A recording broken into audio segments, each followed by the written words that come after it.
Hello, my darlings. Maria West here. Welcome to Love, Truth, and Beauty, episode 295. This is our 9th installment of my video series, Conversations with Men.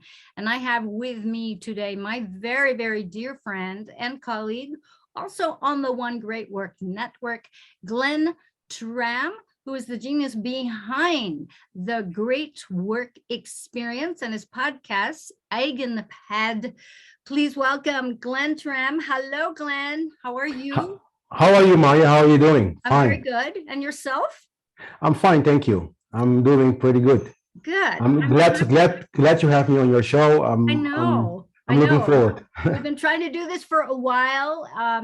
Glenn was generous enough to include me in his series on really de-occulting, for the most part, all of the Matrix movie installments, and it was really so much fun. And we did 4 shows together. So I wanted to have you on, really, Glenn, because one of the things that you've done is that not only have you disseminated a lot of the esoteric aspects of, say, like the tarot and Rosicrucian, but you're a father, and you're a man. You have relationships, and you're living the principles of natural life and natural law. And you started really creating content because your children asked you for further explanation. I want to hear about your pathway along the lines of natural law and integrating that, and also your role as a father and mentor to your children. That is funny that you're asking that. Thank you for having the show again. I think it's a wonderful opportunity for me as well to explain some of the things, because sometimes you get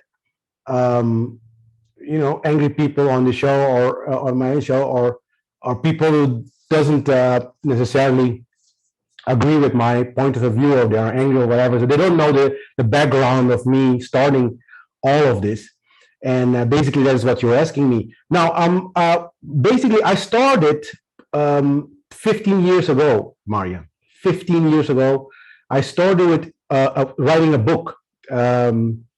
The book, you can find it now on my website. You can find it on Amazon and different other bookstore. But I started to write that book 15 years ago, and the name of the book then was The Kingdom. It wasn't Anarkhos. Now it's Anarkhos. It's The Kingdom. It was The Kingdom, and I just got my first son was like 3 years old or something, and I became a father out of nothing, and I didn't know how, as many other people, how to go about this new change in my life. And I was really thinking about myself and said, am I really a good father? Am I really fit to be father? I mean, the creature is already there, and they demand honesty. They demand honesty. They demand, So now I see this little, newborn baby in front of me, and then now I'm thinking, okay, so how I'm going to educate this kid, So it shook me a little bit, because I was like, okay, so how I'm going to, address this, how I'm going to explain things that are unexplainable, you can even say, because a lot of the things I didn't grow in a house where my father or my mother could tell me the answer of every question that I have. But I had some simple questions, like, how can I know that what I do is good, or what I don't know what I do is wrong? So that there was never a specific, concrete answer to that. I mean, this is something that you see all over the place, that kids and now grown-ups even, they don't know the objective difference between right and wrong. So that put me on the path to self-discovery. You can say I was already attending church, but the church story, that they didn't really They don't really answering anything. We just tell you to do stuff, Yes. right? Just tell you to pray and do what the pastor tells you to do, basically, Yes. or what the pastor thinks that's the right way to do it, or whatever. There is no concrete way. There is no really a real awakening of the self, or developing of the self. So it is funny that you want to talk about this, because now I have a whole series about Kabbalah and Tarot. Love it. It's in Dutch, yeah, unfortunately. But I go very relaxed. I have a whole season only for Kabbalah, and I'm going to be doing a whole season only about the tarot cards. Beautiful. So I'm going to be explaining all of these things one by one, and how this relates to the shadow work, so the work on the self.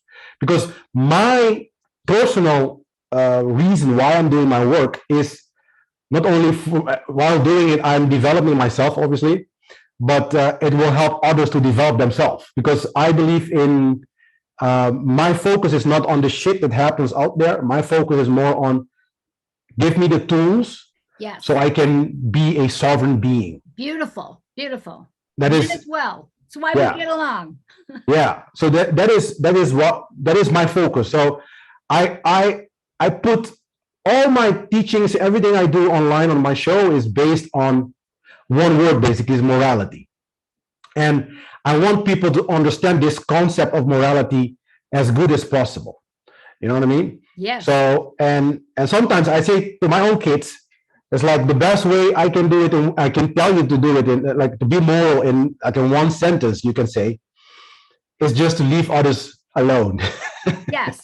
Yes. That's like, and I think that is, it costs you nothing to yes. not, you know, it costs you energy to mess up with people and to force them to do something, but it costs you zero energy to leave them alone. Exactly. So don't force people. That is what I say. That is, like, for me, in the essence, in the heart of morality. Yes. Yes. Yeah? And that is freedom. That is freedom. Yeah. Freedom to be who you are and allowing others to be themselves and different from you. Yeah. So that is basically what the name of my show is as well. It's Your Own Pad. So Eigan Pad. So it's like giving you the tools so you can live your own life. As long, of course, you don't impede others to live their life. Yes. That's the key. So it's nothing too difficult in it, but apparently people don't seem to understand this simple principle. Yes. And to be the you know, to live your own life and to leave others alone, I think I personally believe you have to have the tools to be sovereign. Yes. And you have to understand. You understand nature. You understand yourself. You understand this concept that we call God, and then understand the relationship, the dynamic between these three. Yeah, you know, us, the creation, and the creator. You see what I mean? So, and then this three-way dynamic. So there is a system in place, and we think we are not part of that system. Sometimes we are so fallen in consciousness that we don't even understand how important this dynamic is. Okay, so we really see ourselves as individuals, and you know, to hell with everybody else. You know, fuck everybody else. It doesn't work. But it doesn't work like that. I mean, there is more to it.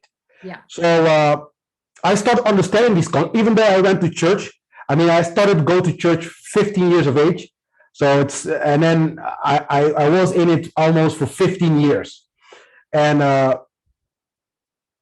in one sense, I'm happy. In another sense, I said, you know, time wasted. But on the other side, I say it's not really time wasted either, because through that process, it brought me to where I am right now. Yes. So I'm not really. There was something more. Yeah. So it's not really a regret, because I was looking for truth. Okay. So, and when I became a father, because this is what we were talking about, when I became a father, you know, something changed in me, really, because I said, you know what, I really need to have to get my shit together, because I have to have the answer when the kid come to me. When I went to my own parents, they couldn't answer me anything. Mhm. So I don't want to be like that with my kids, because otherwise they're going to go out in the world seeking for answers. Exactly. And if they are unlucky, the answer they were going to get will not be the right one. I was a little bit afraid of that. Yeah. So I wanted to have for myself the tools to give to my kids, because I don't believe in the government teaching my kids either. Oh, hell no. No, because that's a German indoctrination techniques they are using there. Yeah. I say German because that's the same technique they were using in the Second World War, and these are indoctrination techniques. They just tell you what you need to recite in the exam. Yes. And then if you don't do that, you failed. And if you say what they tell you, then you pass. So that's indoctrination. That is not engaging the thinking process of. No, it is not. Yeah. So, and that put me into the occultic path at the end, because I started writing the book, and so of course I divided the book in sections first, trying to get a sense of how the structure will look like and what I'm going to. And so at the first, I started it like the book was called The Kingdom because of my Christian, involvement as well. In the Bible they were talking about this kingdom that will come after the second coming of the Christ. So if you are a little bit familiar with the Christian story, so I said, okay, so but after the kingdom, after the coming of the second, Christ, the second coming of the Christ, how will this kingdom, look like? If we have this apparently God on the throne, doing his thing, how would that look like? This is how I really started with the book. Yeah, those are great questions. Yeah, so how this, because the Bible doesn't talk about how this, kingdom will look like. And then something intrigued me even more. It was talking about a kingdom of kings and a kingdom of queens. So how can you have a kingdom, one king, like they call him the king of kings? I understand that, okay, but then why do you call the subjects kings and queens then? So, and that answer I got it only if you look at it esoterically, not exoterically, but esoterically. Yes. So you have to really understand what is the kingdom, what is a king, what a king really is. A king is not an external person, not like we have a king in Holland. Right. Not some kind of authority, ruler. It's not an authoritative figure. No. In fact, that is the wrong way to look at the Bible even. That's the wrong way, because they were really talking, when they're talking about the Christ or the kingdom or whatever, they were really talking about the self-mastery.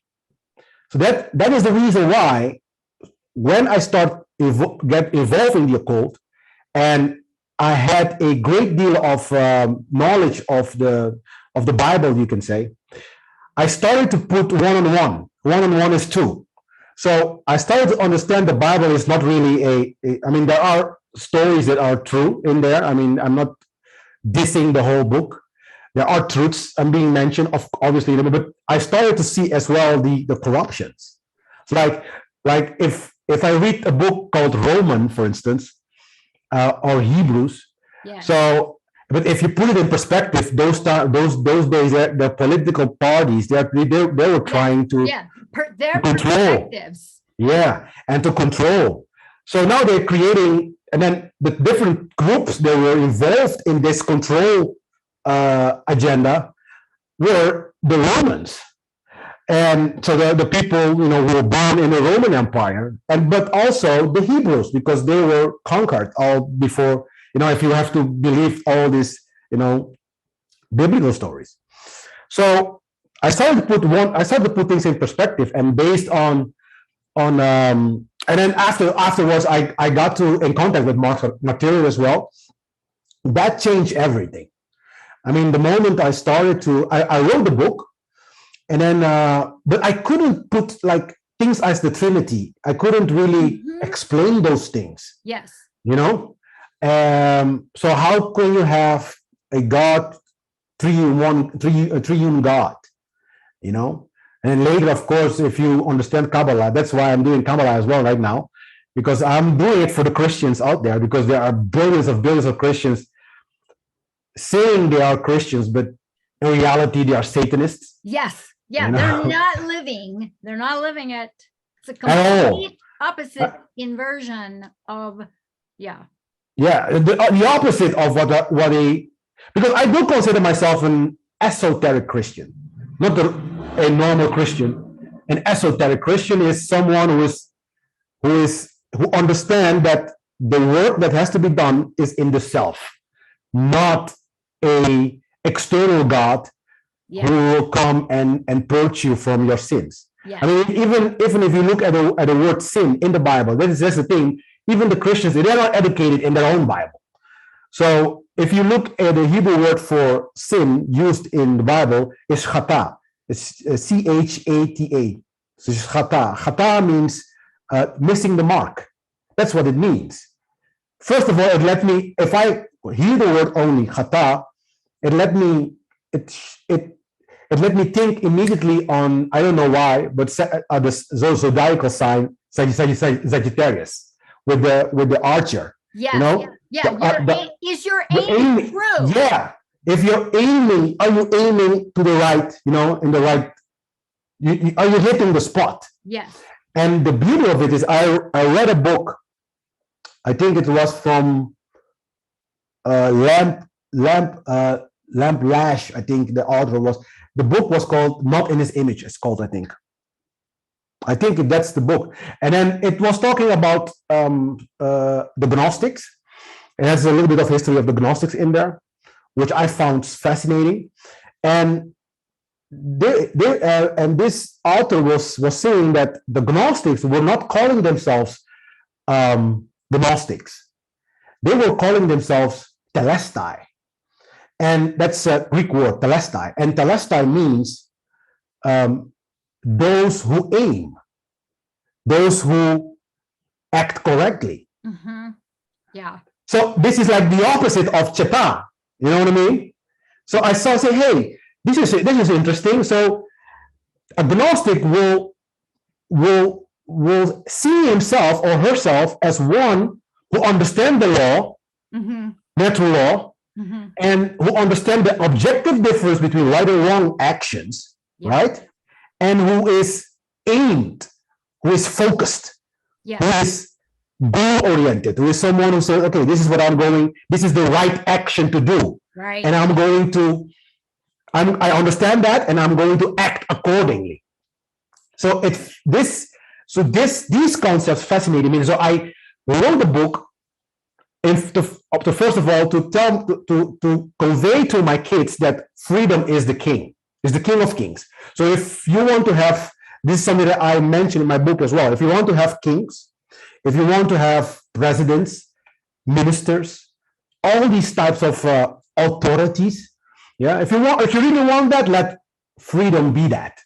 Let freedom be that one, personify it if you want to in your mind or whatever, you know, and then fight for that, Yeah. for that idea, for that king, freedom.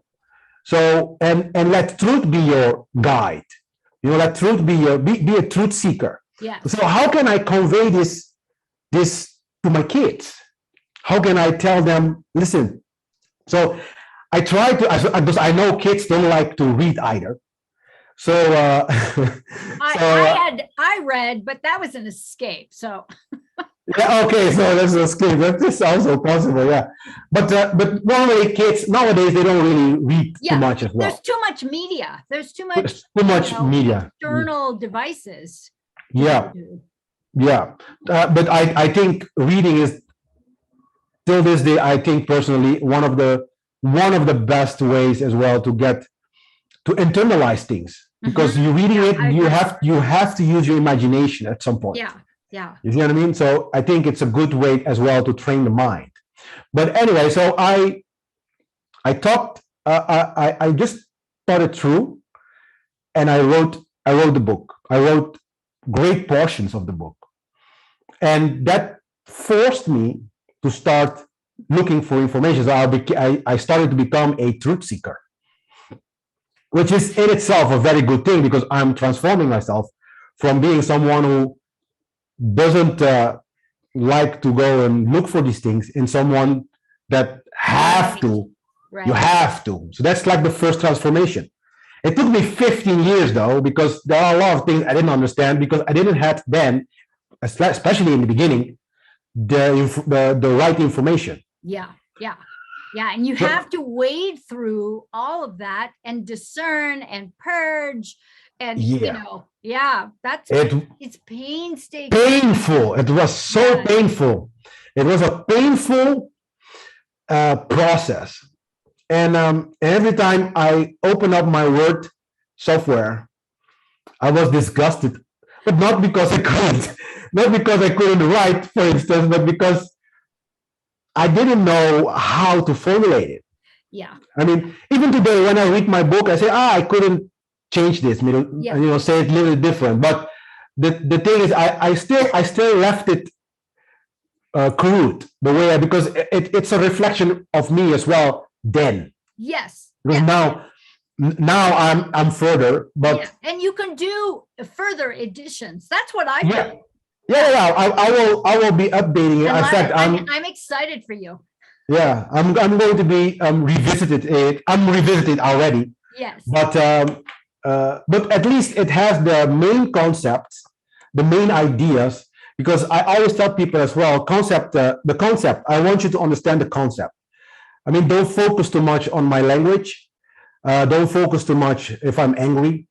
Don't focus too much on if I say something wrong or if you get the concept, because the concept is freedom, absolute freedom, not liberalism.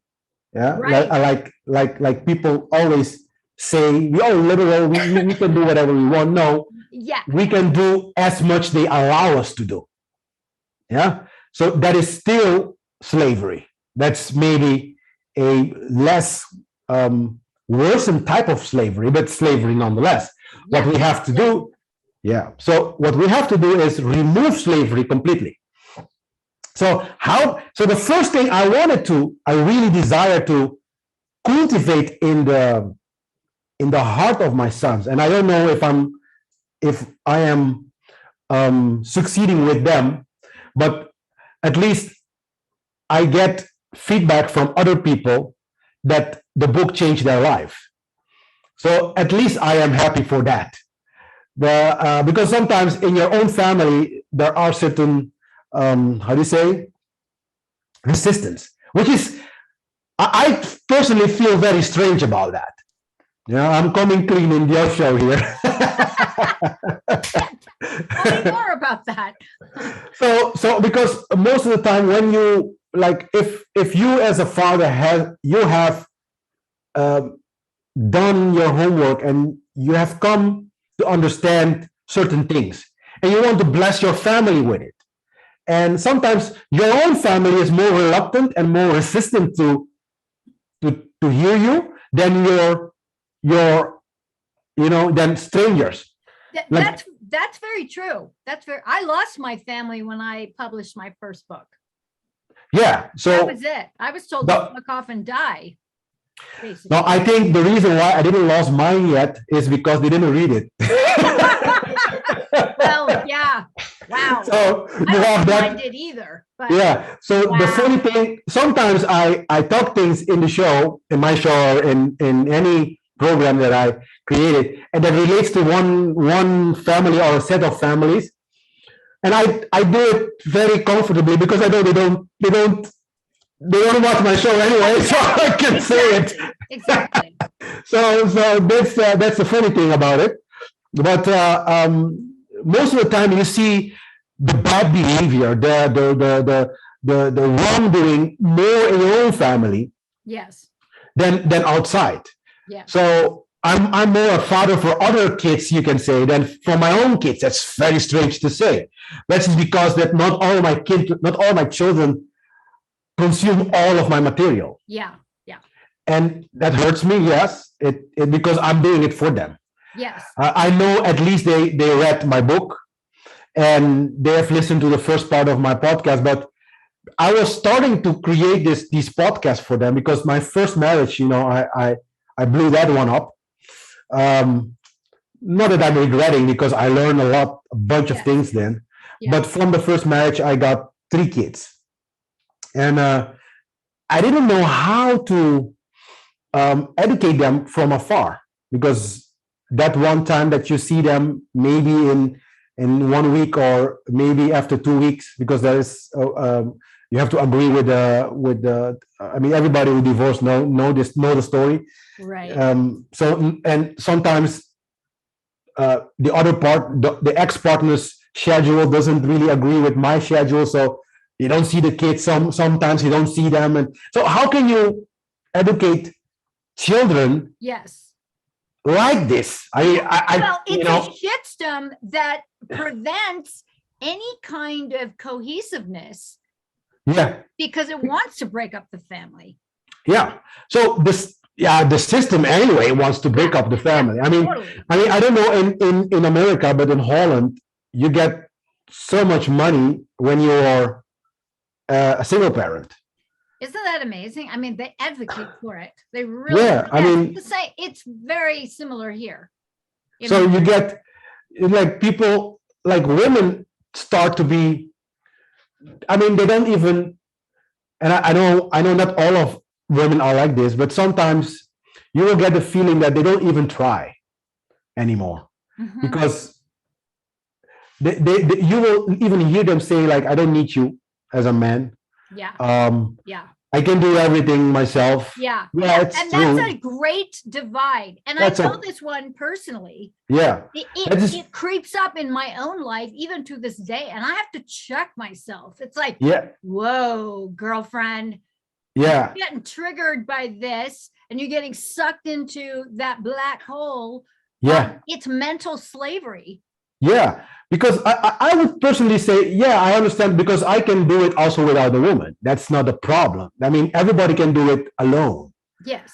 Yeah. And alone you can come very far, but together, yes. I mean, you can go deeper. I agree. I choose partnership and relationship. Yeah. I want that for myself. Yeah. So it is something that it has to be conscious, and you have to, if you have a partner, it's just not something that you should, take it for granted. Yeah. So I blew that one up. So the first one. So my question is, okay, so how can I at least mitigate the damage? Because kids are going to grow up, and you will say they have both parents. They need both parents. They need the father and the mother. Because the father, I consider the father as an instruction type archetype. And the mother is the caring archetype. Yes. So the mother is the one that always protects and nourishes, and the father's responsibility is to instruct, is to say this is the way you should, and this is the way this is objectively true. It's that inner authority. Yeah, that's the order principle needs to be developed by the father in every child, okay? And the caring principle needs to be developed by the mother. I think both of them can do both, obviously. Yes. But and as a role as a father, I started to do. I finished my book, thank God. Like 15 years after that, I just went to I started to travel. COVID fucked everything up, but I started to travel. Yeah, it did. It really did. Wow. I started to travel, and in one of those travel, I finished the book. I finished the book, but I finished it in English. This is my first edition was in English, and my sons are English speaking, but they live in Holland, in the Netherlands, and they said, yeah, I understand, but can you please translate it in Dutch so we can really get the gist of it, the essence better. I didn't want to do any translation. My idea was, I'm going to create a love work for my kids, and I'm going to give them a gift. I'm not going to give them a gift as a gift of money or inheritance. I'm going to give them a gift of freedom to tell them, doesn't matter what the fuck you go on into your life, make sure that you don't become a fucking slave. That is basically the Yes. the whole idea throughout the whole book. Yeah. Like this is like the central concept. Doesn't matter. So it's like the whole book was written to destroy mental and physical slavery. That was the whole thing. Beautiful, beautiful. That was the whole thing, to destroy that. Okay. So, and then to tell the kids, doesn't matter what you do, don't be a slave. Yeah. That's it. And then be moral. You know, leave people alone. And these are like the seven things that you have to understand, 7 principles. Live by those principles and you'll be good. So basically, and it was a small book, 100 pages, to make sure they read it, because it's thick books. They don't. I know for sure they're not going to read it. No shit. Holy. They're not going to read it. Okay. So I try to digest and bring everything, and then that was also a little bit the error. It was the beauty of it, but also the error of it, because the beauty is that it will change people's life, because you read it and it will really, it will really explains a lot of things childishly, very as a kid, because it was written for kids. Yeah. Yeah. So, and then grown-ups read it and say, "Oh, now I understand." So I say, "Okay, so thank you." Well, and they say you have to really disseminate a lot of information to the 5th grade level in order for most human beings to understand it and get it without, their eyes glazing, like what? Yeah. And this tells me a lot as well, because we are grown-ups, but we have childish souls still. We still child in the soul, there are children in grown-up bodies. A lot of them walking around. Well, and the mental slavery, all the slavery infantilizes us human beings. Yeah. So now the oldest one read my book, and then he was like, "Whoa!"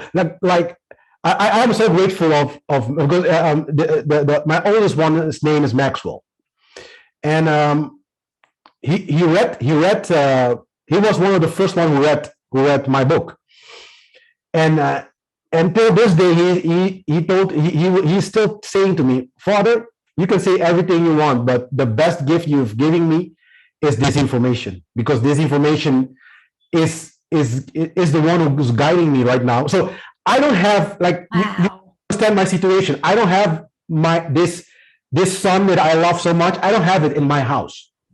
I don't have him in my house. So, and I wanted to be the one who's giving him the education, not somebody else. So for him to tell me that, you understand that is like music to my ears. You see, it's very heartwarming. Yeah. So now you have this guy.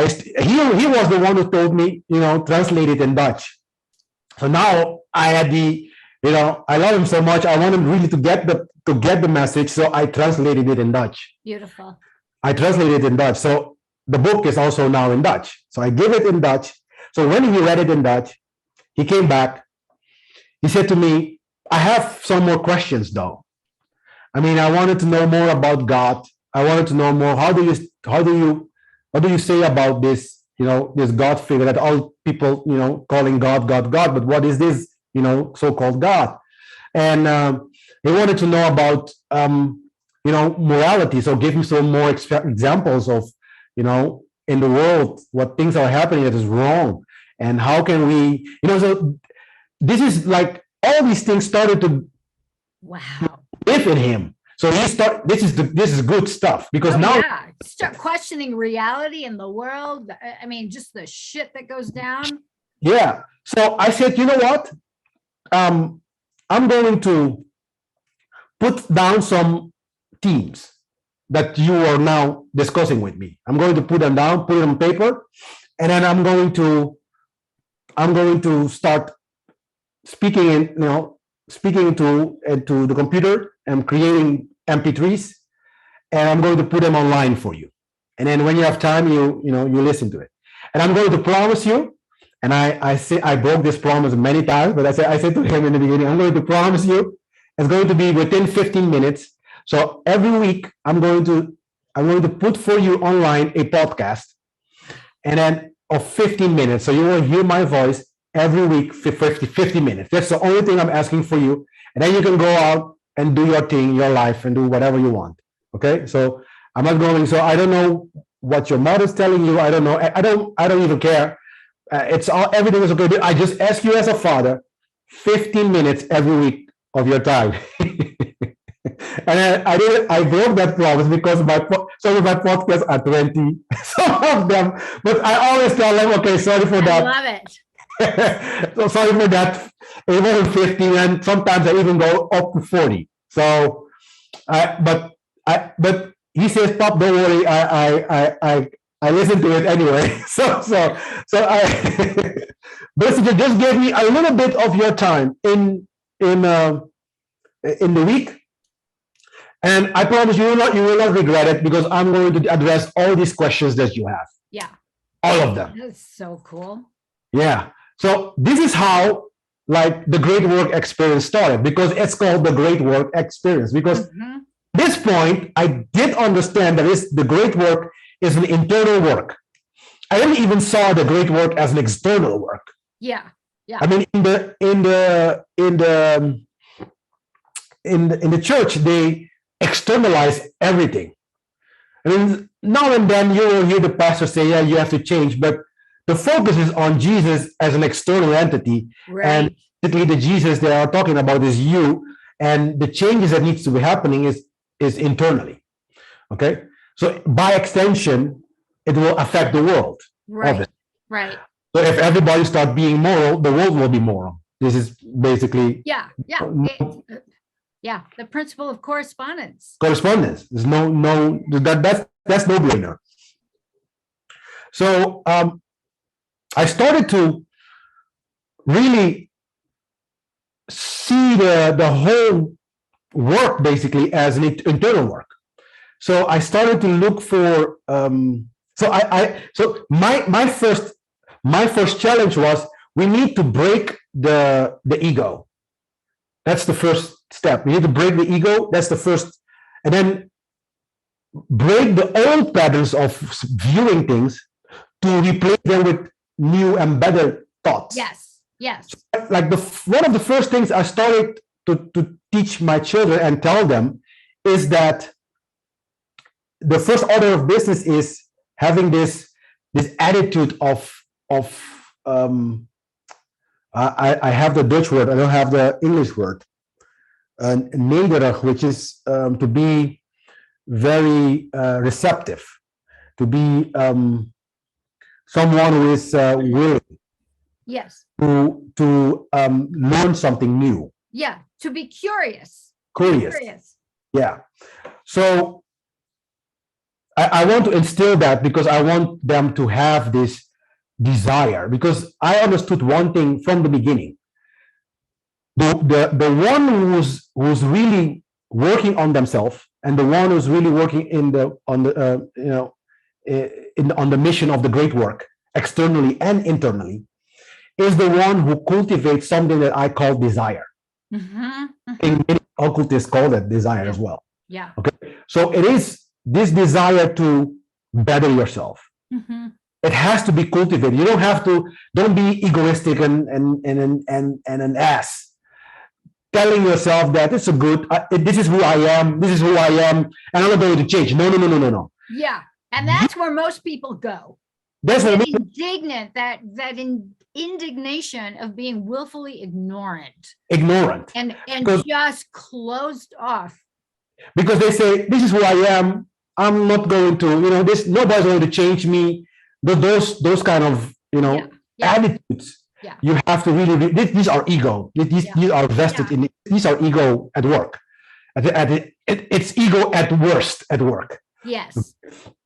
And so I started to put all these themes together, and I started to put them online. I said, this is going to be your experience. I mean, you're going to experience the great work. Yeah. So if you do what I suggest to you in those podcasts, it's going to transform your life. That's basically what I told. And then to Amazing. the oldest one, right, that is transforming his life, for me, it's music to my ears. You see, it's music to my ears. So this is how it started. But unbeknownst to me, there were other people listening to my material. Okay, so and I started to get. I mean, Rita.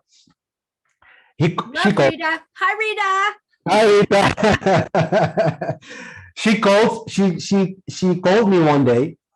I said, "Hey, I have got your contact from someone who's listening to your show, and I would love to have you on my show. And I want you to talk about, also about your experience and then anyway, I end up having like 4 shows with Rita. And this one was like 2-3 years ago, and but that one was in Papiamento. Papiamento, for those who don't know, is a kind of like a Portuguese type of Spanish type of language. It is only spoken by a few people. It's not like a big thing, and it is spoken in 3 islands on the whole world. Only 3 islands speak that language, as far as I know, which is Bonaire, Curacao, and Aruba.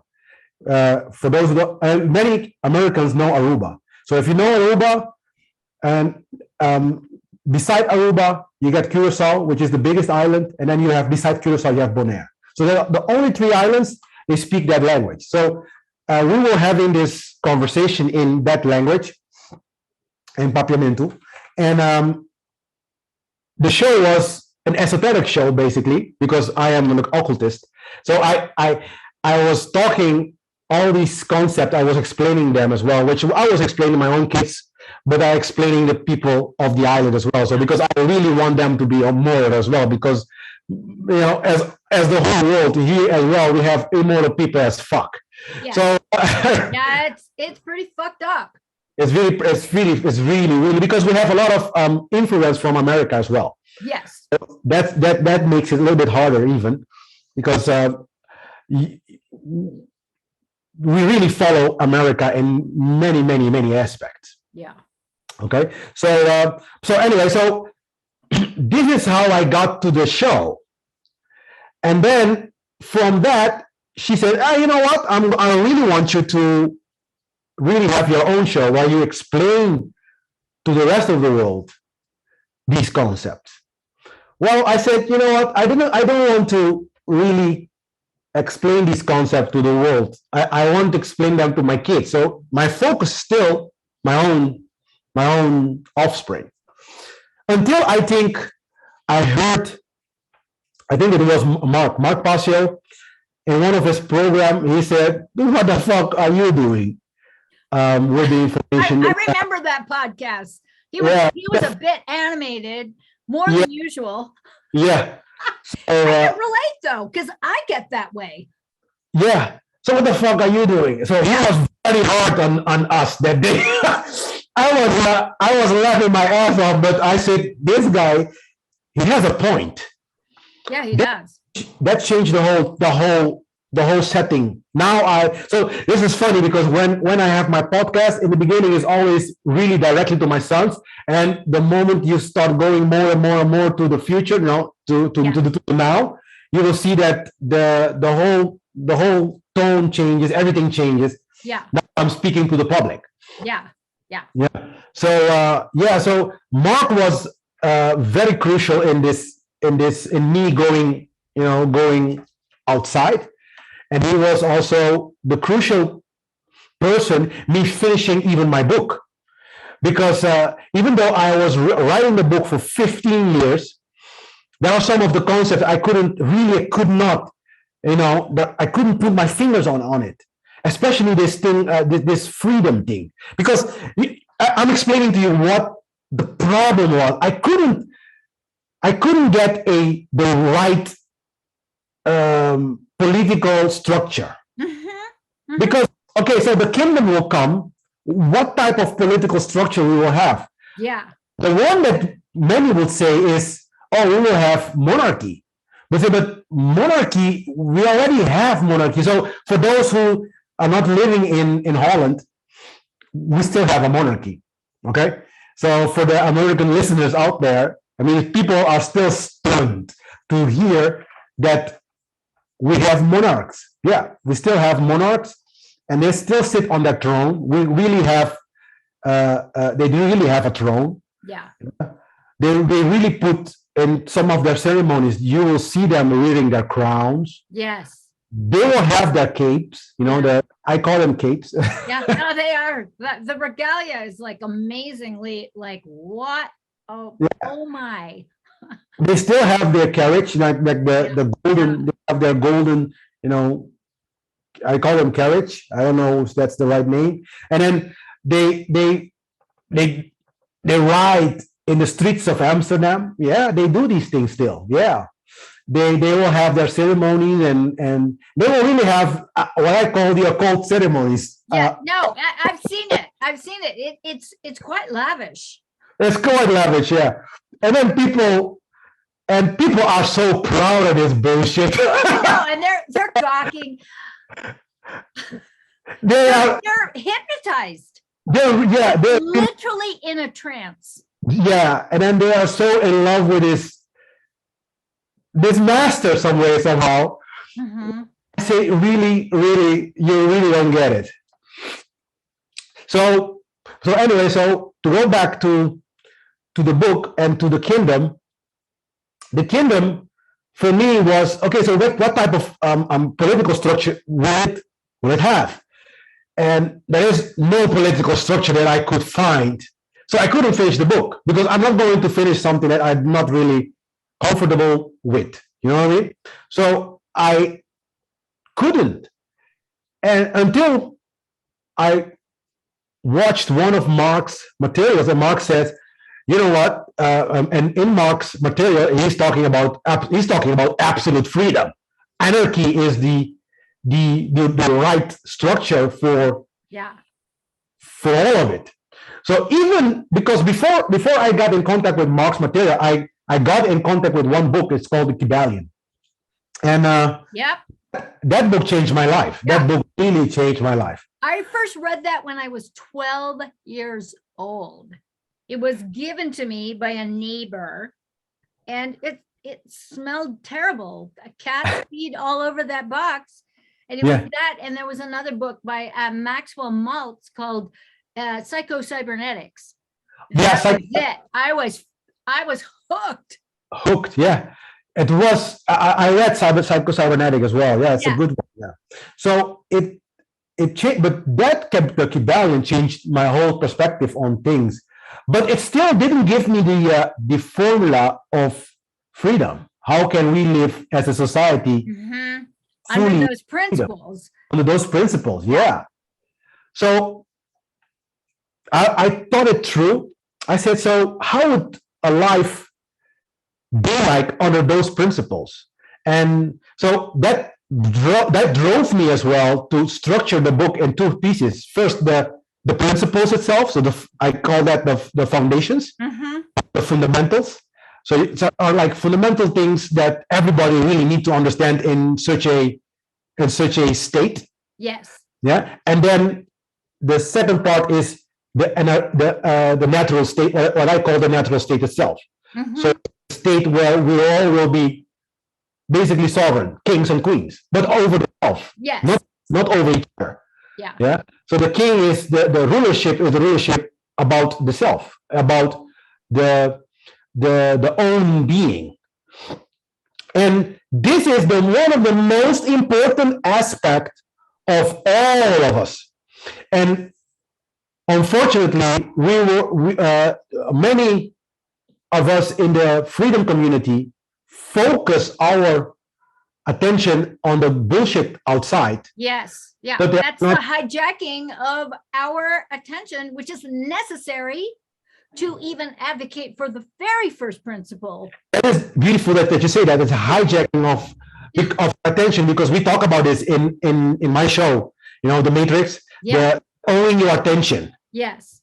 You, even in the freedom community, they are hijacking our attention because we are not focusing on what really matters. Yeah, they're focusing, a lot of them, on shit outside ourselves rather than going within. It's like, okay, you have to rectify that divide that you're so mesmerized by within yourself, because if you're not doing it, you're a tool for them. Yeah, you're working for them because they are getting your attention. Absolutely. So, you're an agent of the Matrix right there. Yeah. So my shows are less focused on current events. Yeah, me too. More focused on the tools to transform. Love it. Yeah. Because I want people to transform their being, because this is a concept that is very well known also in the occult. Being is the ability to become everything you want to become, basically. Yeah. So those things trigger my journey, but my focus is really on transforming myself. Yeah. I am really doing intermittent fasting. I'm really doing, I went from meat eater, like a very I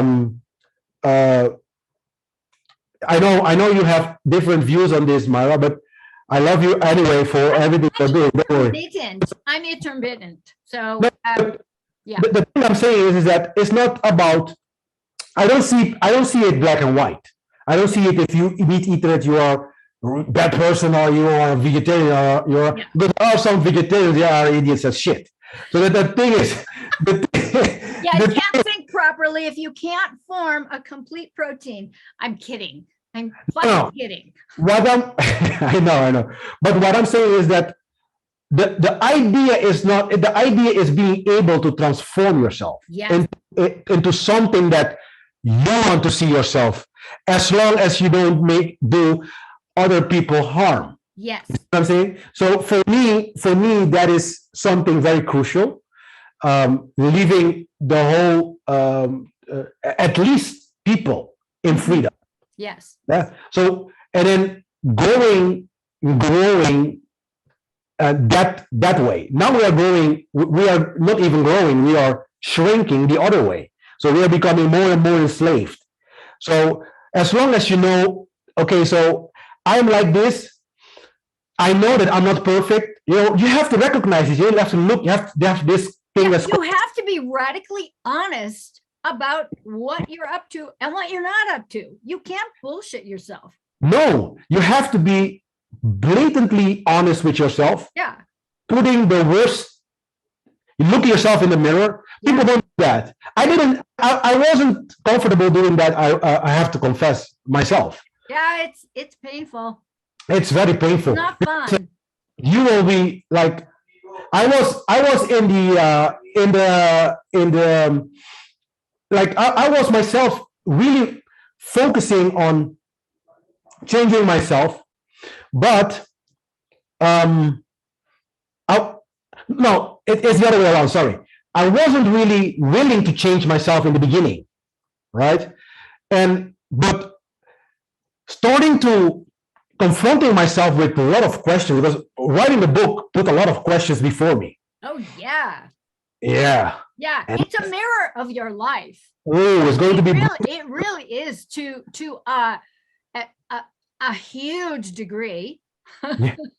Yeah, because okay, so I have to be explaining my kids certain things, but how can I have to understand that myself first. You see? Yeah. So you see the dilemma there? Yeah. But it means that if I start to understand myself first, I will be encountering information that I didn't encounter before. Right. Which require me to change at the end. Yes. Well, and that's your direct experience of the information, the knowledge that you embody, which imparts the wisdom that you've integrated. And it's so much more powerful when what you disseminate, you've actually experienced. Experience it. Which is why we don't offer things that we ourselves have not undertaken. Precisely. And integrated. Integrated, yeah, precisely. Because that is the reason why the website is called as well, The Great Work Experience. I know, I love it. Yeah, because I started to experience a whole different you can say reality. So now, so a lot of people don't have this this self-respect. I mean, self-respect. I mean, respect comes from respectare. Re means again, and spectare means look. So look again. Yeah. Yeah. Like respectare. So look again. Yeah. Who are you really? You know, I mean, this goes to the very first principle. Yeah, look at yourself. Look again. So self-respect is again true nature. Yeah. True nature. Come from that place of your own, of the divinity, of the connection to the all. Precisely. See everybody else like that.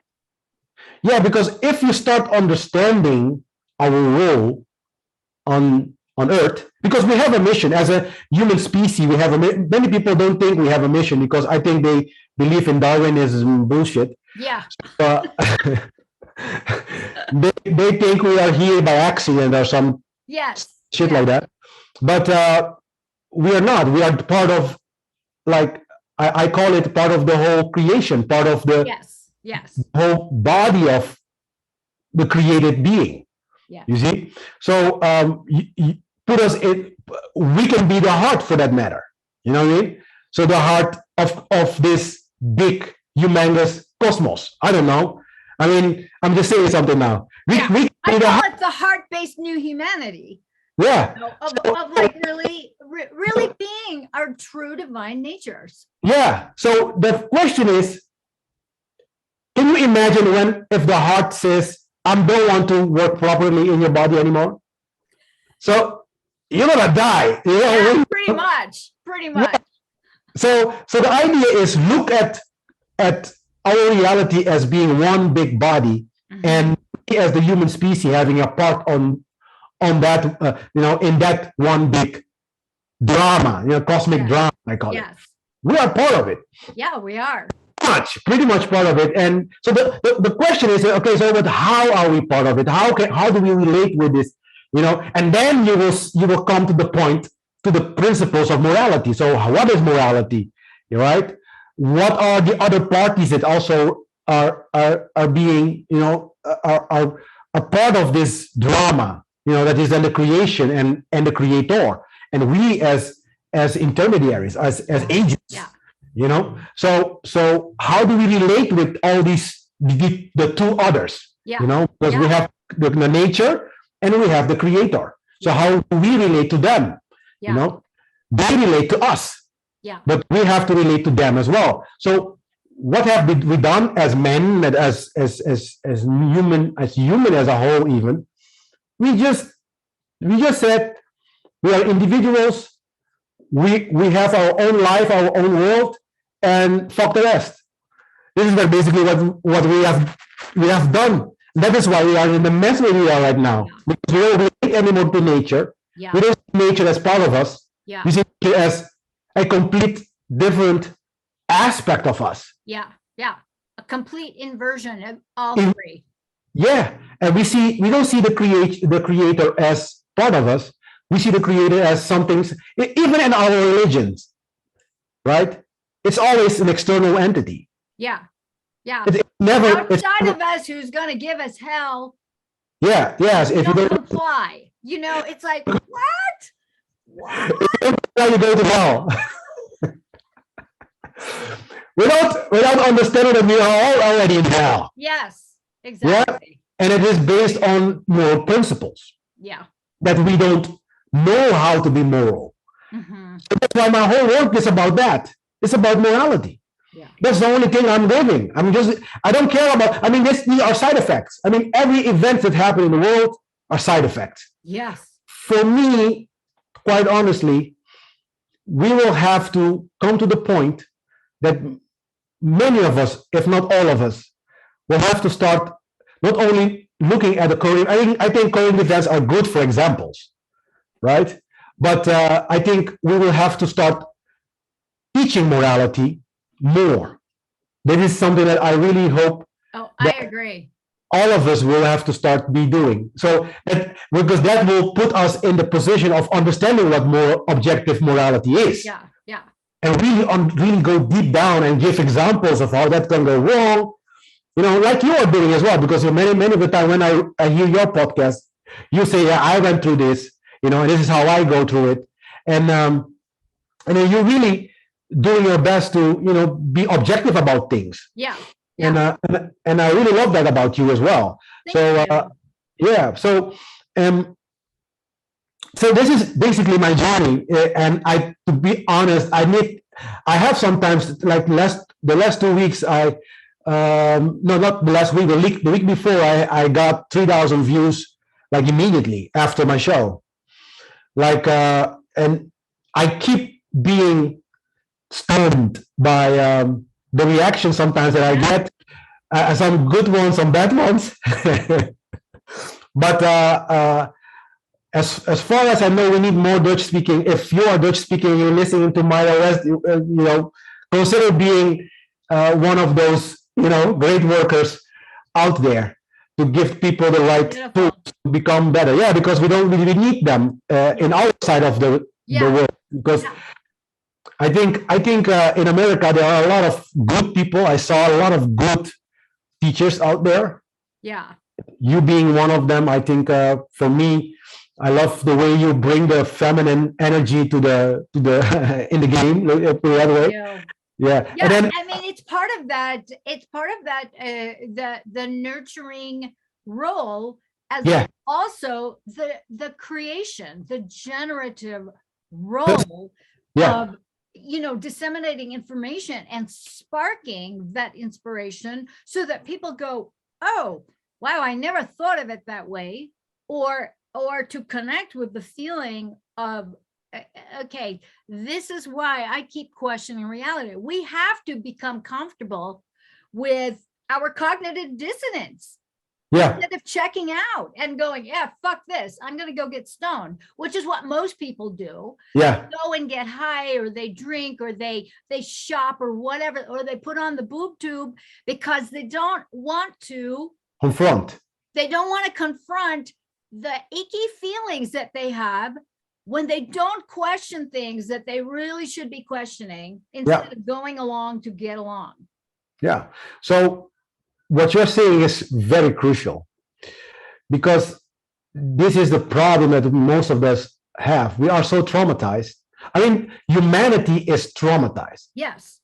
And we're not dealing with our problems. Yeah. We are trying to go, run away from our problems. Yes. Or we're compounding them by believing the authorities within the, matrix reality that want to keep you enslaved, and people don't get it. They don't get it because basically they don't want to confront. I mean, I'm going to give you an example, and this is going to be a very good example of what we are talking about. I was talking to a student, and I know sometimes Dutch students can be very left-brainers, so they are very logical. They're trying to be logical. If you really, yes. They do that here as well. Yeah, if you really hear what they're saying, it's all bullshit. But anyway, so they're trying to be logical in the way they're explaining why we need all these structures of control. Government, religion, and even money. Because I told them, to really be free, we have to get rid of all three. And then to really be free, the generations after us, and even now, have to really understand natural law and the difference between what is morally right to do and what is morally wrong thing to do. We really need to understand that. Yes, I agree. Period. Yes. If we really want to see freedom, real freedom manifested in the world, these conditions have to be met. Absolutely. The shitstones cannot be fixed, kids. They need to go. All of them. They really need to go. So you cannot keep using them. It's like, I always give this example. If you plant a mango seed, the only thing you get is a mango tree. But what we are saying is like, I want to plant a mango seed. I'm going to keep using government. I'm going to keep using religion, and I'm going to keep using money, but we want a free community. It does not work like that. No. These are not ingredients. So I was trying, and I was really trying to get across this guy. Normally, I don't go into too much discussion, but for him, I think out of love, I saw him like puzzled with his life. I was really trying to get it to his thick skull that these things really need to go. Yeah. After 2 hours conversation, wow. I hammered it in him so much. I even called him a slave. I called. I call people slaves. Have fun with that slave life. Yeah, I said to him. Oh, I called him stupid as well. I really said you are so fucking dumb. I called him a fucking slave. I did all. Oh my God. You know, I'm just really trying to make the ego. Yeah. Really make it out of love because I'm someone. I mean, my coaches, if I can consider that my coach, they called me stupid as well at one point in my life. So I don't care. Oh, I know. I have this attitude of is the thing that someone else is presenting me a better thought than the thought that I have now? And if it is, I think it's your responsibility to change the thought. Yeah. And I am like that. So if somebody is presenting me with a thought that is way better than my previous thought, I will have the tendency, I will look at it. I'm not blind or something. I'm going to do my homework. And if it is true, I'm going to change my thought. But you have to have this attitude. You see what I mean? Not everybody has that attitude. But after 2 hours, I was really under the impression that he get it. Do you know what the fuck he responded to me after? Oh my God, what? He said to me, you're right, but let us not talk about it anymore. Well, you know what? Let us agree to disagree. Oh my God. After 2 hours, really hammering in his head. He understood it, but after I thought, okay, he understood, now he's going to change because this is what we're talking about, the change that needs to come. Yes. After really hammering it, then he said, well, you're right. You're really right. It is. I didn't saw it that way. But let us talk about it because we are traumatized, because it was too confrontational. Yeah. Because he could not understand, he couldn't fathom that being white, he could be a slave. Oh God. Oh God. That was only meant for colored people. Right. Or people like myself as well. Holy shit. Holy shit. You see what I mean? So it's amazing the biases that come up that people don't even realize. They fucking believe that shit without question. Without question. I tell them slavery really is not about colored people. No, it isn't. It is in fact, it is not at all about color. Mm-hmm. It's about choice. Mm-hmm.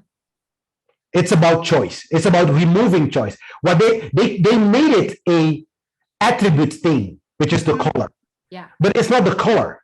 Well, it's a great way to divide, to keep dividing and keep people fighting over that. It's the same strategy they're using with all else. Yeah, everything. They're saying like vegan or not vegan, abortion or not abortion. Yeah. It's the same dynamic, the same idea, the same principles. All the isms that keep us separated and fighting. So the powers that want to be, they just sit back and they're fucking laughing because we are falling for it. We're falling, yeah.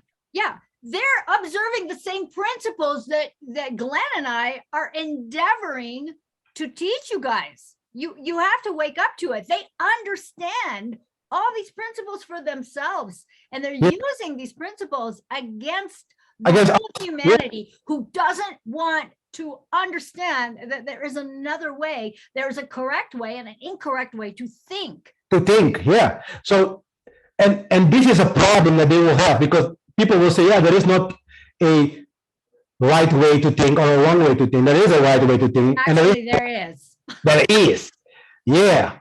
and but that's the problem. And then they try to create these groups of people. Yeah. And they're all immoral. They're all moral relativists. Yeah. So both groups are immoral. Yes. So I am not for. So when people come to me, yeah, we have to do this. No. I don't want to be part of any type of movement. Any type of movement. Yeah. I just want to be part of the transformation of everybody personally. Yeah. The inner transformation. See things the way they are, not the way you want to see them. Yes. Right? Yes. So And that's one of the first things, and you have to deal with that cognitive dissonance where you go to war with the shit you thought was true, and you're realizing the realization of the cognitive dissonance is actually your true nature going, hello, wake the fuck up, okay? Wake up, because that is not who you are. Nope, that is not. And then this is the problem. We are so traumatized that we don't have even self-respect anymore. Yes.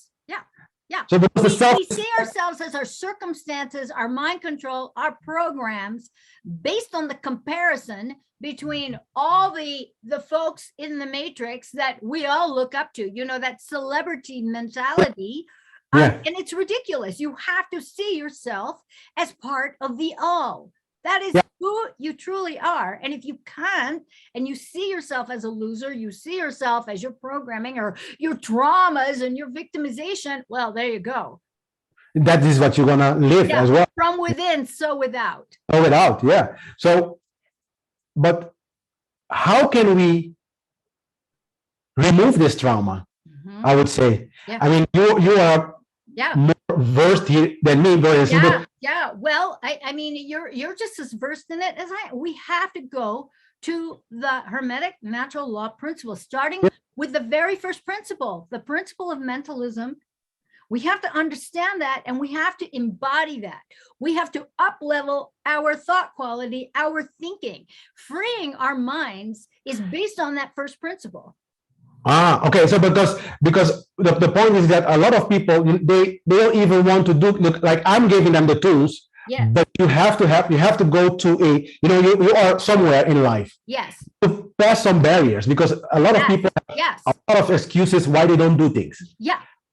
And those excuses, they are basically most of the time based on their traumas. Absolutely. And so by identifying with your trauma is going to hold you in that trauma space.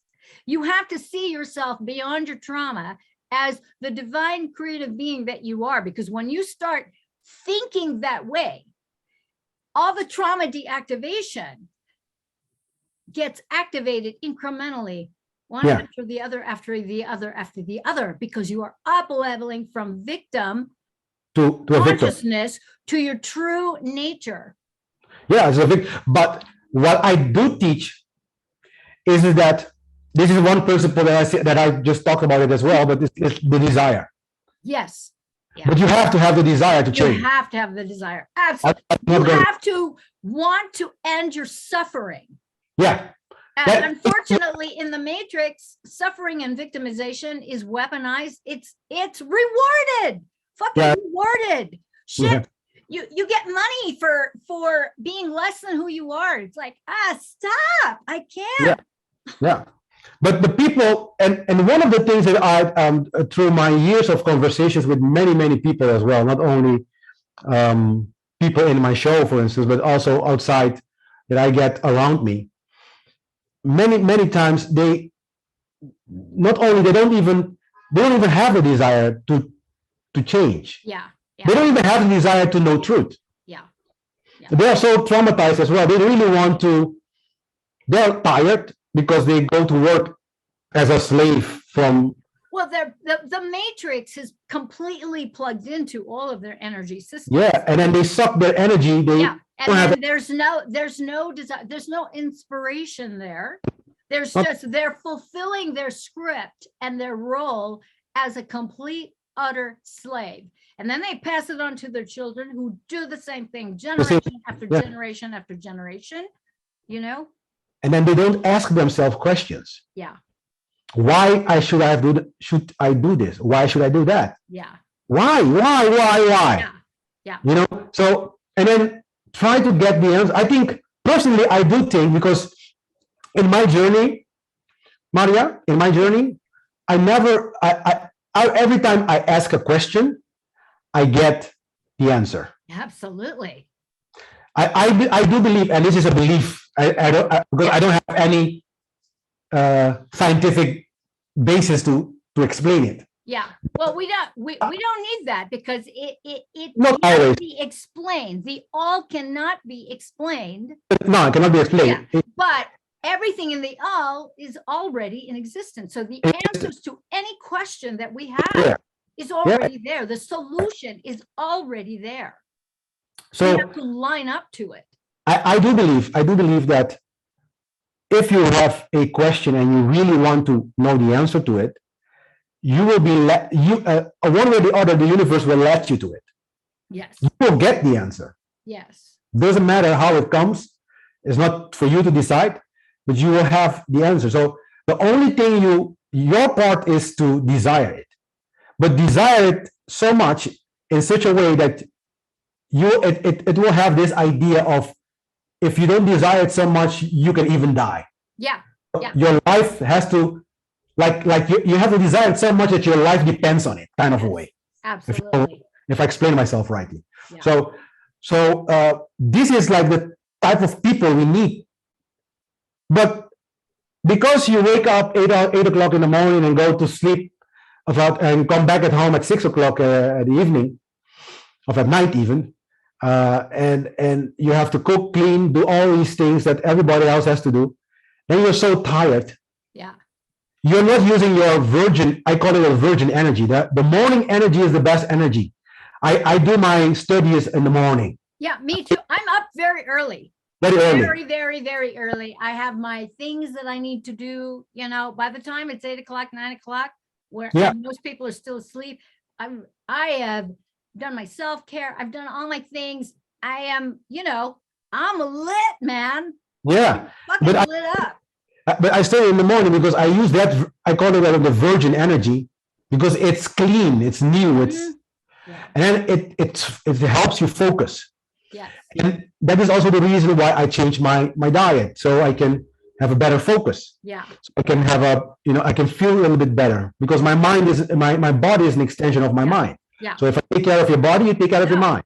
Yeah. And that's one of the crucial steps in the initiatory process of like unpacking all the mind control and trauma.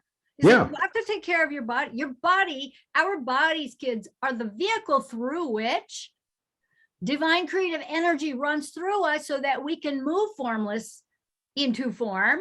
Into form, yeah. Yeah. And do it with great consciousness and purpose. Yeah. Intention.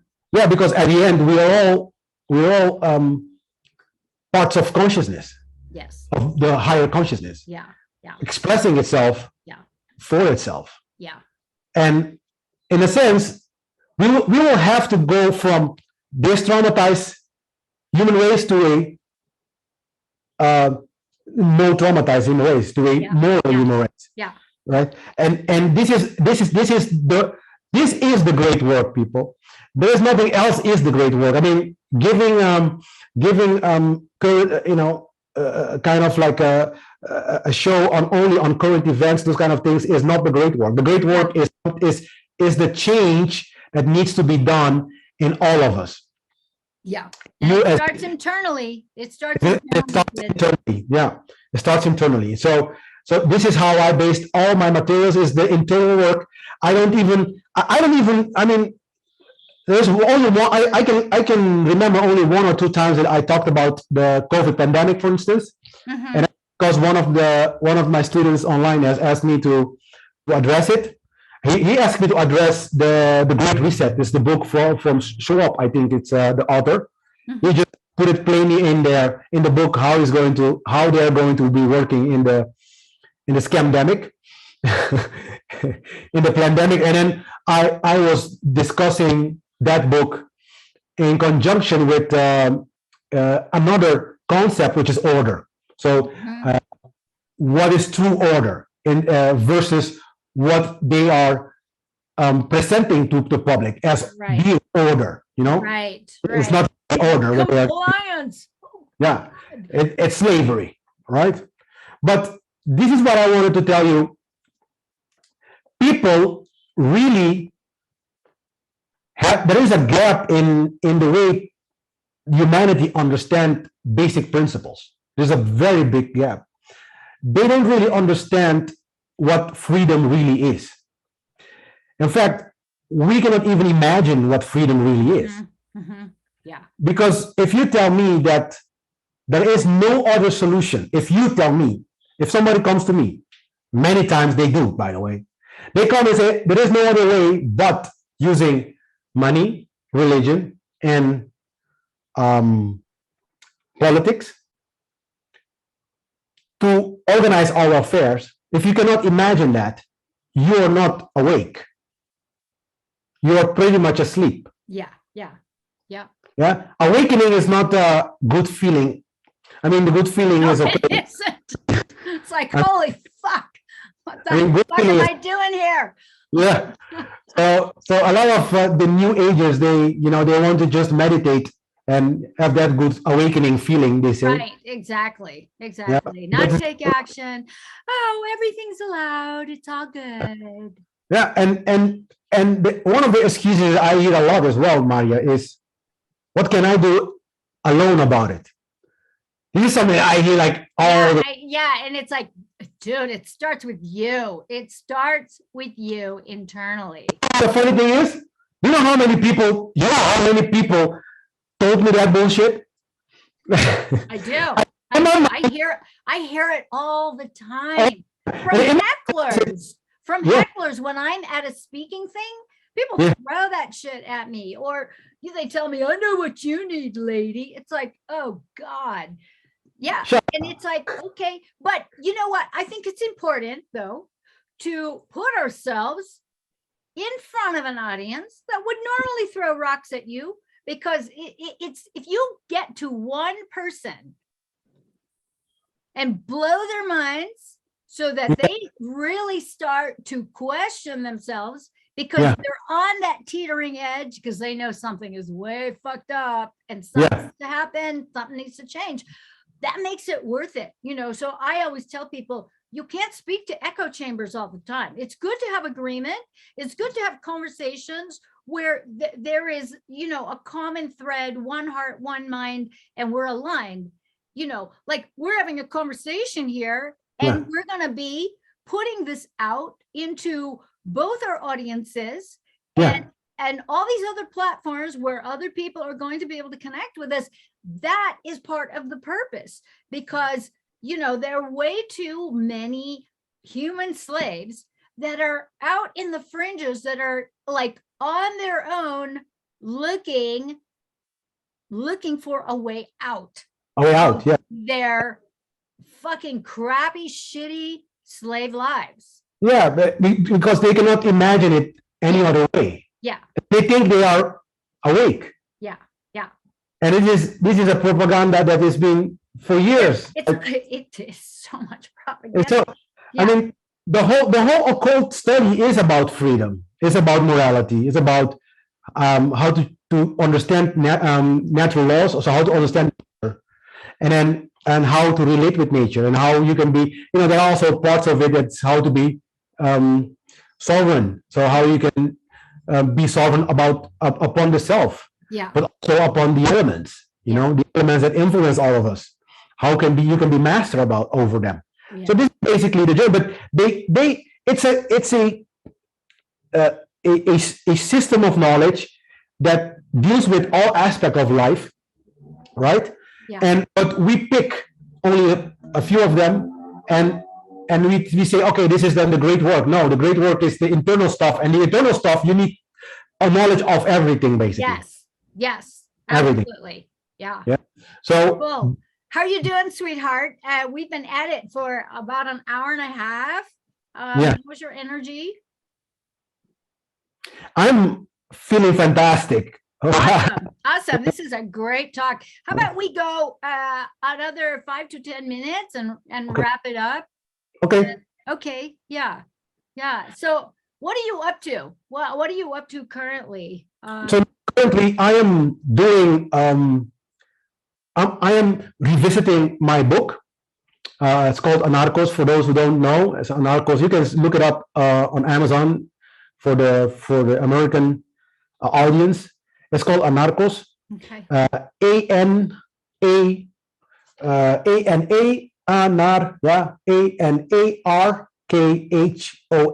Okay. Anarkhos. We'll have all of Glenn's links in the show notes. So Yeah, we'll have and then there you can go and you can buy the book there. And but I'm right now I'm revisiting it, and I'm planning to provide a special edition with hopefully I can get Mark's forward in time. Cool. Because I asked Mark to write something for me, and then I think he will be giving his blessing as well in terminologies of giving some comments on my material. Beautiful, beautiful. Yeah, I like that because I want to learn. I'm learning as everybody else. So I know the learning doesn't stop, kids. No. So I do understand. I understand certain topics better than other people, but I don't have this. I'm just learning as everyone. I'm learning even more every day. I'm learning more and more and more. So I love it. I mean, and I'm doing my shows, my Dutch show. These are live shows. These are kind of like classrooms, and people can attend if you speak Dutch anyway.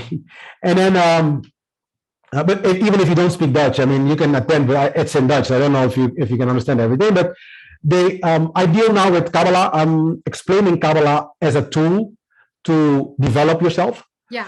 And I'm going to be using tarot as well as a tool to develop it, because we are now talking about tarot as a to divine, like no how do you call it? Let me see. To the future, to kind of like how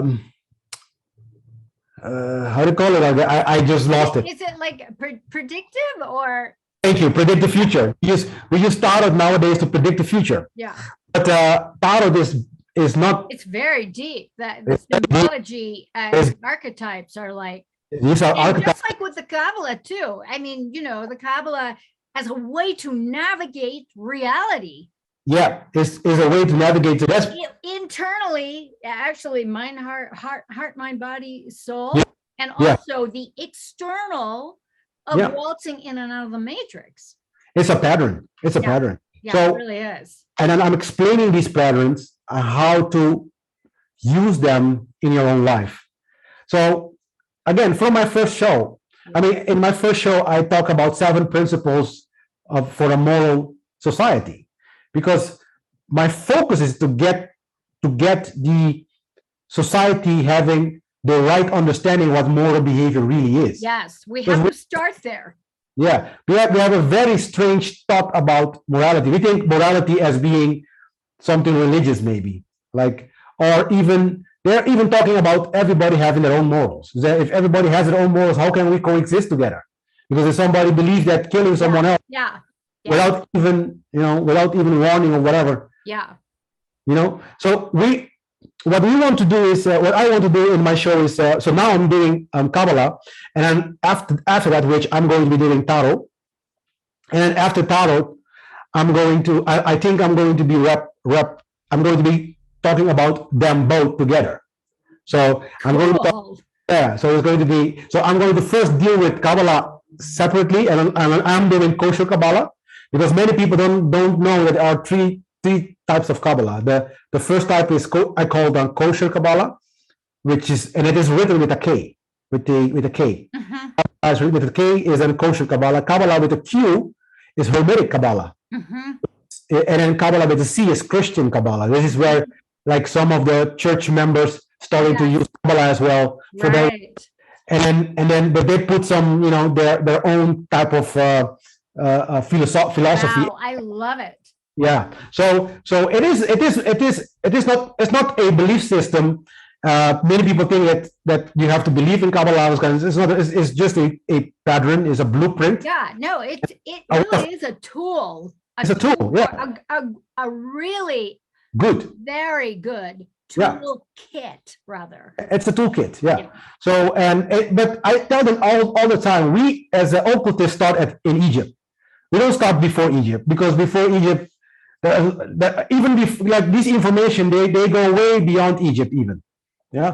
But now many of our materials are based on the Egyptian material. So we start at Egypt to really understand our Western philosophies and our Western world. We really need to start at Egypt with those occult information in Egypt. Right.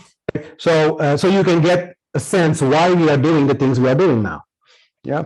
So Kabbalah is nothing new. I mean, it's not the Jews who started Kabbalah even. Like the thought processes, the ideas, they just changed name. Yeah.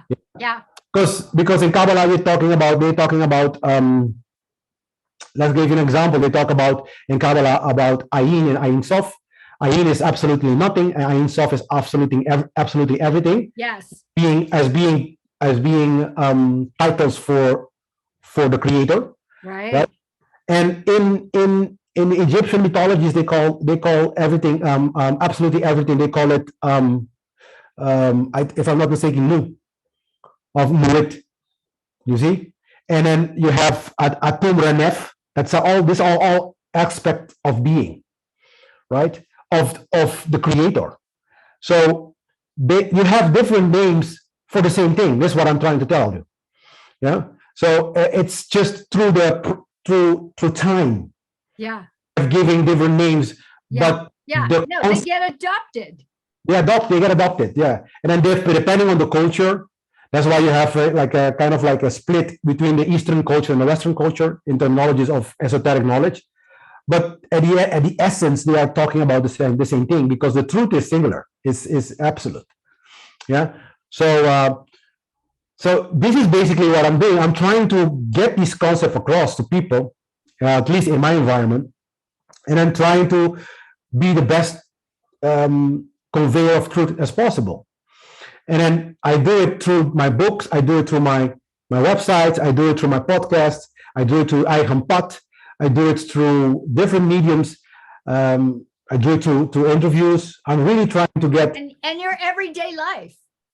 In my everyday life. Yeah. I am trying to be as more as, but for me it's not that difficult, because I try to say I leave people alone. Yeah, me as well. To the point. Well. Yeah, to the point that they are trying to push me to do something that I don't want to do. Yeah. Then I will open my mouth. Then I will tell you how it is. Then I will say this is the way to, We are aligned in that, Glenn. It's a very different Glenn. So now you're gonna hear my voice. So yeah. I'm not going to stay silent. So yeah, so this is what I'm doing. Is I'm living, and in my private life, I have a family. I have work. I have to work as well as everybody else. So there is no excuse for this work. This work has to be done anyway. Yes, absolutely. Yeah. It encompasses everything. My everyday moment to moment living. Yeah. So it's a conscious. What I want to say to your audience. It's a conscious process. Yes. You have to wake every day up. Every day I wake up, and then you have to say, I'm going to do this. I'm going to change. I'm going to. So look at myself. I start to order my thoughts. Wow, that is amazing. So we were talking about one time we were talking about journaling. So I have my little thoughts. A negative thought comes up. I write this shit down. Yeah. And I get the intuitive hit where it's coming from, where this erroneous bullshit thought is coming from. Yeah. And you do the inner work to shift it, to eradicate it, to cross it off, and I apply the principles. Yeah. And usually it's a specific principle that I need to put it to the test. Yeah. Yeah. So the things that I love to play with a lot when I have a bad idea is try the opposite. Yes. Yeah. Just try the opposite. Just like Yeah, if I hate someone, the polarity. Yeah, just use the polarity. Yeah. So like if I hate someone, yeah, but it is very difficult because like if I hate someone, like your ex, no, no. If you hate someone, how can you love them? Because you will have to love them anyway. Because yes, if you hate someone, it's an aspect of you. Yes, it is. It is an aspect of you, a lower part of you. Yeah. So, my go-to with that is to see everybody divine. Maybe if I pick up on something about them, it's because they don't see themselves as divine. Therefore, they cannot see me as divine. Yeah. And that it just frees up a lot of bullshit. The bullshit just goes. Yeah. Because we really need to start seeing each other as yourself, basically. Yes. So, and absolutely. Especially if those people, they hovers around you. So like they, one way or the other, they were attracted by your magnetism one way or the other. Yes. Right? Yeah. And if they tell you something, then you know, oh, this is how stupid I am then. Yeah, it's like, oh, I did that. Did that. Yeah. Sorry for that. That is the ultimate, with freedom. And I tell people this, and I think this is where a lot of people get really tripped up. It is massive self-responsibility. Yeah. Yeah. You are responsible for all of it, my friends. You know what I have found in my studies, and maybe we're gonna, wrap up with this. In my studies, I have found out that what I call them the dark occultists, what they did very masterfully, very good, is to externalize the majority of the things that needs to be internalized. So everything what they did. I have the chills from that. Yeah, they have done a phenomenal work to bring everything to the external world instead of into the internal world, because that is where you really can make change. The change really happens there. Yeah. And then they have convinced people, really convinced them that somebody else can be responsible for their own doings. Yes. Really. And for the simple things that you do, like going to vote, or those simple things shows me that you still don't get it. Yeah. You cannot externalize your responsibilities because the universe, quite frankly, doesn't work like that. No, it does not. No. In fact, we are a mirror of higher beings, of higher consciousness, of the creator itself. We are the mirror of it, right? And so our workings, internal workings, how we work and how we relate to the creator and the what I call the creature, which is nature, how we relate to nature, it is based on the laws that the creator put here on earth. It is based on those laws, and those laws make it possible for free human beings to live with each other. Mm-hmm. Yeah, that's it. That's what it is. People will say, but these are also laws. Yeah, but they are like 7 basic principles. So it's way better than having piles of books of laws of laws that have been repealed and repealed again. And I mean, it's so confusing. Yeah, it's actually quite simple. It's simple. It's a quite simple thing, and these are there to make us understand, that we are creating our own happiness. We are creating our own demise, our own underground, our own hell. So heaven and hell is something that happens on earth. It's not something that's going to happen when you die. So for those who still believe this bullshit nonsense, I hate to be the one to bring the bad news, but hell, we're already in hell, more or less. Yeah. Hell is in the matrix, kid. Hell. It's in the world, and the world is not the planet. The world is not the planet. And so we have to start looking, and this is the way I explain it, is to look at this information and see how we can apply to ourselves. Yes. And how can we become better? The Egyptians really believed in this idea of understanding natural law, like they call that Ma'at, the god of natural law, you can say. And then when you die, basically you will encounter Anubis, which is another god of the Egyptian god. And then Anubis will bring you to this goddess. It's a goddess, by the way. It's just also very interesting. And she will have a scale. And then she will put on the one end of the scale, will put a feather, and the other part of the scale, will put your heart.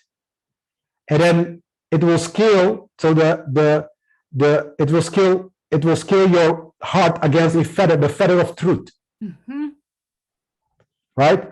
Because the Egyptian belief that everyone has to have this desire, this heart of truth, this so to look for it, to understand natural law, to have this awe, to be in awe of creation. I always tell my listeners, have you ever wondered why the planets stay their course without you intervening, controlling?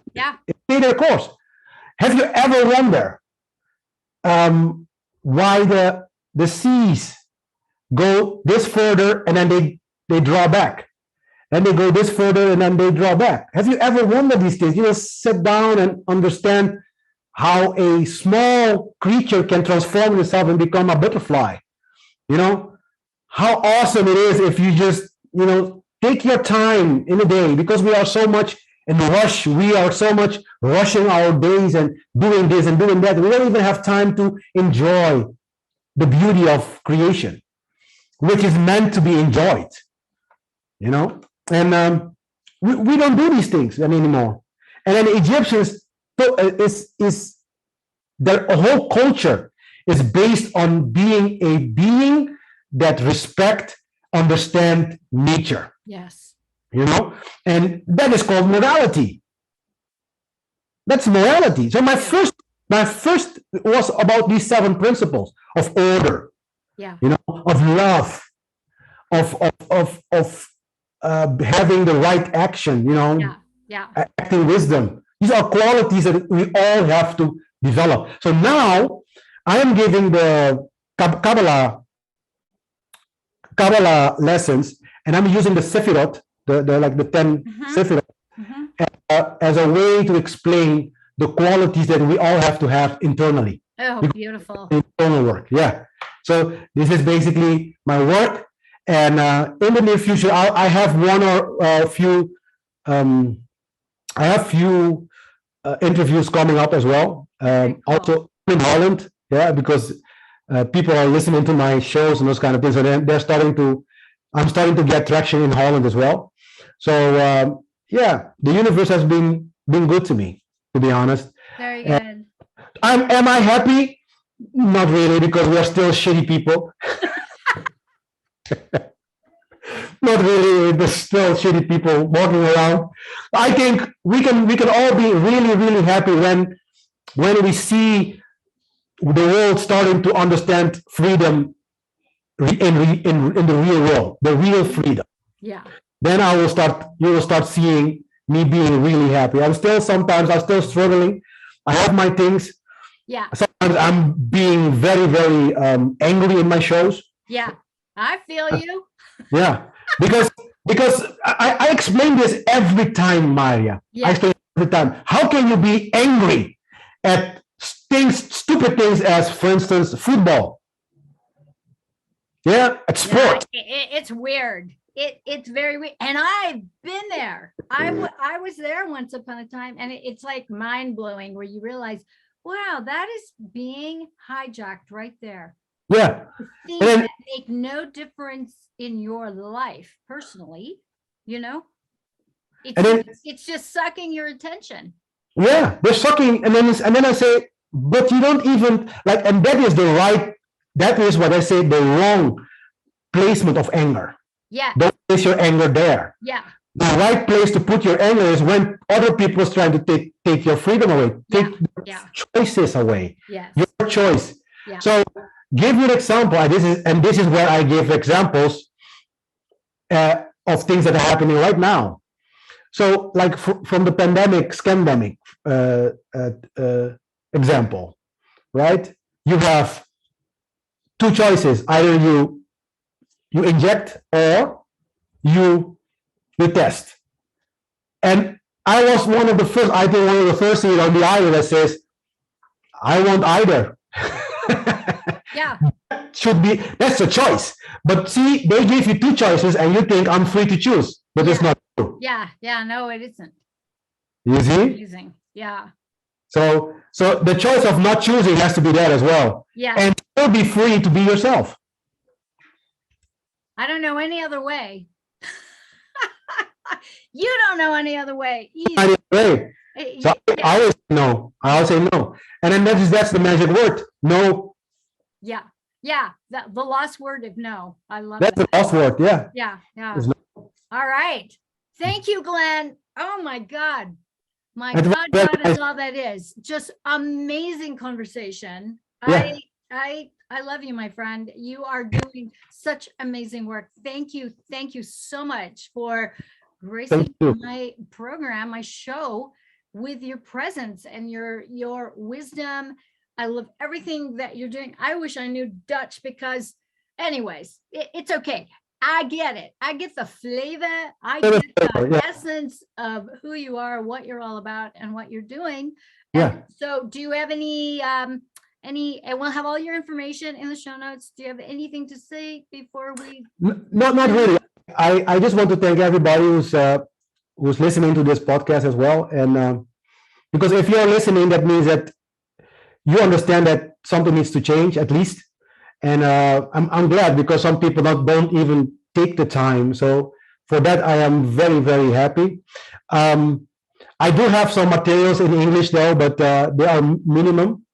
They're most of the time they are my articles. I translate them in English, Dutch, and Spanish. I have Spanish as well. And so thank you, Mayra, for bringing me in your show, because I think you are one of the few people that I really respect in this matter. And thank you so much. Yeah, I love your the energy that you bring to the topic, because that is something that is unique, at least for me. And I would love to have you one more time in my show one of these days. We'll do some fun things again. We're gonna do some fun things together. Yeah. All right, sweetheart. Fix one for us too, especially for us too again. Yes. All right, my loves, that is it for today. Thank you to Glenn Tramm. Thank you all for tuning in. And until next time, here is to love, truth, and beauty. Mwah! Bye-bye, sweethearts. Bye-bye.